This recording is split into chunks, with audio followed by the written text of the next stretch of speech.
Selamat datang kembali di The Deep Dive. Coba deh, pernah nggak Anda pas lagi baca Al-Quran terus ketemu beberapa surat yang pembukaannya tuh mirip banget? Mm-mm. Sama-sama ngomongin tentang menyucikan nama Allah, tapi kok kata yang dipakai beda-beda tipis? Ada yang pakai sabbaha, terus ada yusabbihu, ada lagi sabbih. Iya kan? Saya dulu, jujur aja nih, ngiranya ini cuma variasi gaya bahasa aja gitu, biar nggak monoton. Ternyata kayaknya saya keliru besar. Justru di situ letak salah satu keindahan Al-Quran loh. Nggak ada satu huruf pun yang sia-sia. Apalagi perubahan bentuk kata kerja. Setiap perubahan itu seperti membuka pintu ke pemahaman yang sama sekali baru. Nah, itu dia. Dan dalam kajian kita kali ini, kita mau bedah tuntas sekelompok surat istimewa ini yang biasa disebut Al-Musabbihat. Betul. Misi kita simple aja. Kita mau bongkar rahasia di balik 3 kata yang kelihatannya mirip ini. Kenapa sih harus ada 3 bentuk?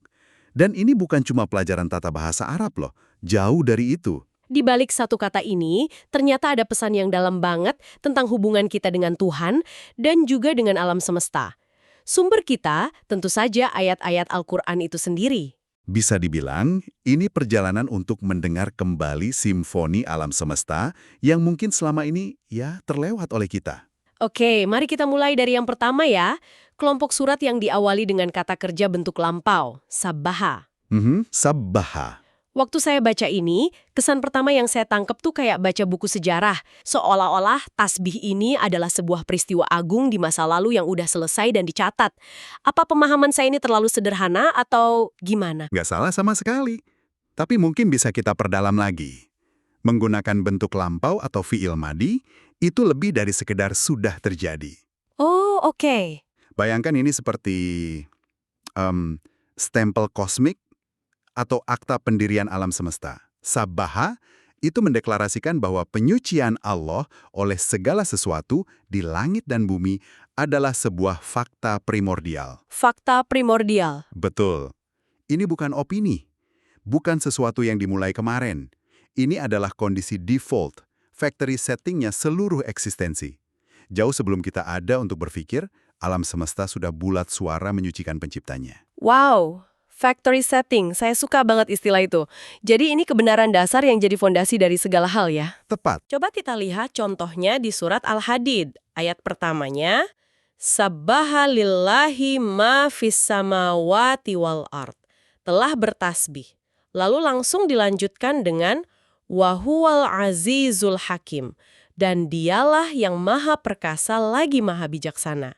Nah, kenapa dua sifat ini yang dipilih? Pertanyaan yang sangat bagus. Karena kombinasi Al-Aziz, Maha Perkasa, dan Al-Hakim, Maha Bijaksana, adalah inti dari kedaulatan yang sempurna. Oke. Coba bayangkan, kekuasaan mutlak tanpa kebijaksanaan, itu bisa jadi tirani yang sewenang-wenang kan? Betul, betul. Sebaliknya, kebijaksanaan tanpa kekuasaan untuk menjalankannya, itu cuma jadi angan-angan. Nah, alam semesta, melalui tasbihnya yang sudah ditetapkan sejak awal ini, bersaksi bahwa Tuhan mereka itu punya keduanya dalam keseimbangan sempurna. Jadi kekuasaannya absolut, tapi setiap tindakannya selalu dilandasi oleh kebijaksanaan tanpa batas. Persis, tasbih di surat Al-Hadid itu adalah sebuah pengakuan fundamental atas kesempurnaan sifatnya. Luar biasa. Lalu kita pindah ke surat Al-Hasyr, pembukaannya sama, persis. Tapi kan konteksnya beda banget. Surat ini kan cerita tentang peristiwa besar, pengusiran salah satu suku dari Madinah yang berlindung di benteng yang super kokoh. Bagaimana Sabbaha membingkai cerita ini? Nah, ini yang membuatnya sangat kuat. Coba bayangkan Anda baca berita. Sebuah suku yang sangat kuat, terkenal dengan bentengnya yang mustahil ditembus, tiba-tiba terusir dari tanah mereka tanpa pertempuran besar. Iya kan? Aneh. Manusia mungkin akan lihat itu sebagai kebetulan, atau strategi brilian, atau mungkin kelemahan musuh. Tapi Al-Quran membuka surat ini dengan sabbaha. Seolah-olah Allah berfirman, kejadian yang baru saja kalian saksikan ini, jangan kaget. Oh. Ini bukan anomali. Ini hanyalah demonstrasi kecil dari sebuah kekuasaan yang telah diakui oleh seluruh alam semesta sejak awal mula. Jadi tasbih alam semesta itu bukan sekedar musik latar yang indah, Tapi justru panggung utama yang ngasih konteks pada drama manusia di bumi. Peristiwa di Al-Hasyr itu jadi bukti nyata dari apa yang langit dan bumi sudah deklarasikan sejak dulu. Tepat sekali. Kemenangan itu bukan hal baru bagi Allah. Itu cuma manifestasi dari sebuah realitas yang sudah azali. Alam semesta adalah saksi bisu yang sudah tahu akhir ceritanya. Kita, manusia, ini cuma sedang menonton cuplikannya saja. Luar biasa. Satu lagi dari kelompok ini, surat As-Saff, dibuka dengan sabaha juga. Setelah itu, ayat-ayatnya langsung membahas soal pentingnya persatuan. Betul, barisan yang teratur. Iya, Allah mencintai orang-orang yang berperang di jalannya dalam barisan yang teratur, seperti suatu bangunan yang kokoh. Apa ya hubungannya antara tasbih alam semesta yang sudah lampau dengan barisan orang beriman? Hubungannya itu sangat puitis menurut saya. Alam semesta dengan sabbaha digambarkan sudah selesai dengan urusannya. Ia sudah bersatu padu, teratur harmonis dalam menyucikan Tuhannya. Bayangkan galaksi, orbit planet, siklus alam, semuanya itu kan sebuah barisan kosmik yang kokoh.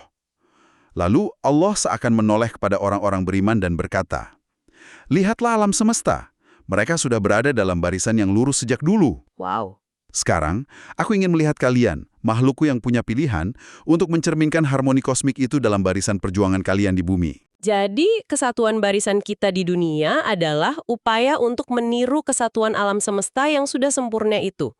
Oke, ini baru kelompok pertama dan sudah sedalam ini. Baru fondasinya. Kita sudah bangun fondasi yang kokoh dengan sabbaha. Tapi agama kan bukan cuma soal sejarah ya, bukan cuma soal apa yang sudah terjadi. Ia harus relevan dengan apa yang terjadi sekarang, detik ini juga. Apa Al-Quran juga bicara tentang dimensi waktu ini? Tentu saja. Dan disinilah kita masuk ke kelompok kedua, surat-surat yang menggunakan bentuk yusabbihu. Yusabbihu. Betul. Ini adalah bentuk kata kerja mudhari yang dalam bahasa Arab itu unik. Ia mencakup waktu sekarang dan juga masa depan. Jadi sedang dan akan terus berlangsung. Tepat. Kalau sabbaha tadi adalah siaran tunda dari sebuah peristiwa agung di masa lalu, maka yusabbihu ini adalah siaran langsung, 24 jam, 7 hari seminggu, tanpa henti dari seluruh penjuru alam semesta. Bukan lagi fakta yang ditetapkan, tapi sebuah proses yang terus-menerus hidup. Denyut nadi kosmik, begitu ya? Persis. Ini adalah realitas yang berkelanjutan. Setiap detik, setiap atom, setiap daun yang gugur, setiap bintang yang berkelip, semuanya sedang aktif berpartisipasi dalam simfoni tasbih ini. Ini bukan rekaman, ini live performance. Mari kita lihat contohnya. Surat Al-Jumu'ah. Yusabbihu lillahi ma fis samawati wa ma fil ardi. Senantiasa bertasbih. Nah, yang menarik, setelah itu ada 4 nama Allah yang disebut. Al-Malik, Al-Quddus, Al-Aziz, dan Al-Hakim. Kenapa ya nama-nama ini yang muncul dalam konteks tasbih yang sedang berlangsung? Karena konteks utama surat Al-Jumu'ah adalah tentang misi Rasulullah yang juga sedang berlangsung. Ayat setelahnya langsung menjelaskan, Allah mengutus orang Rasul di tengah kaum yang buta huruf untuk apa? Untuk membacakan ayat-ayatnya, menyucikan mereka. Nah, menyucikan mereka, yuzakihim. Coba perhatikan kata kuncinya, menyucikan. Aktivitas penyucian yang dilakukan Rasul ini paralel dengan salah satu nama Allah yang disebut tadi, Al-Quddus, yang Maha Suci. Tunggu sebentar, jadi ada paralel langsung di sini. Di satu sisi, alam semesta secara konstan dan aktif mendeklarasikan kesucian Allah, Al-Quddus, melalui tasbihnya. Betul. Di sisi lain, di bumi, Rasulullah sedang aktif menjalankan misi penyucian, tazkiyah untuk umat manusia. Tepat sekali. Seolah-olah, tasbih alam semesta yang terus-menerus ini menjadi soundtrack atau atmosfer spiritual bagi misi penyucian manusia di bumi. Keduanya adalah proses aktif yang nggak pernah berhenti. Wow, alam semesta bertasbih, manusia disucikan. Sebuah dinamika yang luar biasa kan? Iya kan? Ini mengubah cara pandang total. Bukan dua peristiwa terpisah, tapi saling terkait. Lalu bagaimana dengan surat At-Taghabun? Juga dibuka dengan yusabbihu. Ayat selanjutnya langsung bilang, miliknyalah segala kerajaan dan miliknyalah segala pujian. Di sini, tasbih yang terus-menerus, yusabbihu, langsung dihubungkan dengan konsep kepemilikan absolut. Oke. Setiap detik, alam semesta ini seakan sedang berteriak, kami bukan milik kami sendiri, kami miliknya. Segala puji hanya untuknya. Kenapa ini penting? Karena tema utama surat ini adalah Yaumut Taghabun, hari ditampakkannya kesalahan-kesalahan, alias hari kiamat. Tagobun itu kan artinya seperti transaksi yang merugi ya. Di hari itu manusia baru sadar betapa salahnya investasi mereka selama di dunia. Benar sekali. Di hari itu, semua klaim kepemilikan palsu manusia, rumahku, jabatanku, hartaku, semua akan lenyap. Dan manusia akan sadar bahwa satu-satunya pemilik sejati adalah Allah. Jadi, Nah, tasbih yusabbihu di awal surat ini berfungsi sebagai pengingat harian, seakan alam semesta setiap saat membisiki kita, "Hei, jangan tunggu sampai hari itu untuk sadar. Dengar, kami semua sedang mengumumkannya sekarang. Semua ini miliknya." sebuah pengingat konstan akan realitas final yang akan kita semua hadapi. Jadi, Sabaha adalah pondasi kebenaran di masa lalu. Yusabbihu adalah siaran langsung kebenaran itu di masa kini. Kita sudah lihat catatan sejarahnya, kita juga sedang mendengarkan siaran langsungnya. Terus, apa peran kita dalam semua ini? Apa kita cuma penonton pasif aja? Dan itulah pertanyaan yang membawa kita ke puncak piramida, ke kelompok ketiga dan terakhir. Oke, setelah ditunjukkan bukti sejarah dan bukti yang sedang berlangsung, Al-Quran kini beralih mode. Dari deskriptif menjadi instruktif. Kita masuk ke bentuk perintah. Sabih. Sabih. Sesuatu yang ditujukan langsung ke kita. Sangat personal ya. Bukan lagi telah bertasbih atau sedang bertasbih, tapi bertasbihlah. Persis. Ini adalah panggilan untuk berpartisipasi.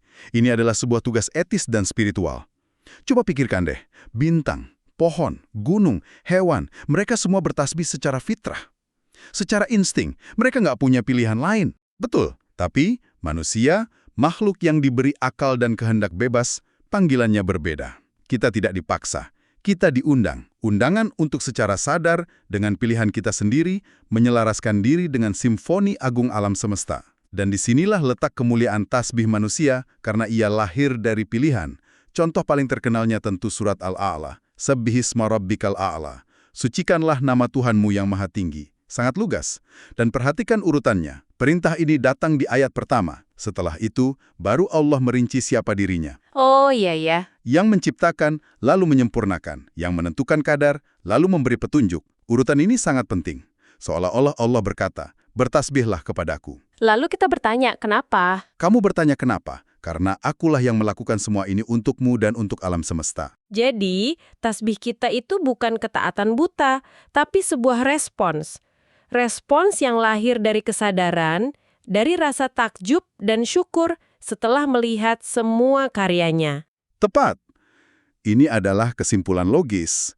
Setelah merenungi ciptaannya, respons paling alami dari jiwa yang sadar adalah menyucikannya. Perintah sabih ini mengubah kita dari sekedar pengamat menjadi partisipan aktif. Kita tidak lagi hanya mendengar musiknya, kita diundang untuk ikut bernyanyi. Betul sekali. Jadi, kalau kita rangkum perjalanan ini, rasanya seperti kita sedang berada di sebuah galeri seni, melihat sebuah mahakarya. Pertama, kita baca plakat di sebelahnya. Dibuat pada zaman azali, sebuah fakta sejarah. Itulah Sabaha. Lalu, kita maju lebih dekat. Kita lihat detail kuasaan catnya. Warnanya yang begitu hidup seakan terus bergerak dan berubah setiap kali kita memandangnya. Keindahannya terus memukau kita saat ini. Itulah Yusabbihu. Dan akhirnya setelah terpukau begitu dalam, kita merasa ada dorongan kuat dari dalam diri untuk menceritakan keindahan lukisan ini pada orang lain. Untuk ikut menjaganya, untuk mengapresiasinya dengan kata-kata kita sendiri. Itulah sabih, panggilan untuk berpartisipasi. Sebuah analogi yang sempurna. Tiga kata ini, sabbaha, yusabbihu, sabbih, secara kolektif melukiskan gambaran utuh tentang konsep tanzih, penyucian Tuhan, dari tiga dimensi yang berbeda. 3 dimensi waktu ya? Betul. Penyucian Allah adalah sebuah realitas sejarah yang tak terbantahkan. Ia juga sebuah realitas kosmik yang sedang berlangsung tanpa henti. Dan pada puncaknya, ia adalah tugas personal yang mendesak bagi setiap insan beriman. Gambaran yang begitu lengkap dan semuanya tersembunyi dalam perubahan satu kata kerja.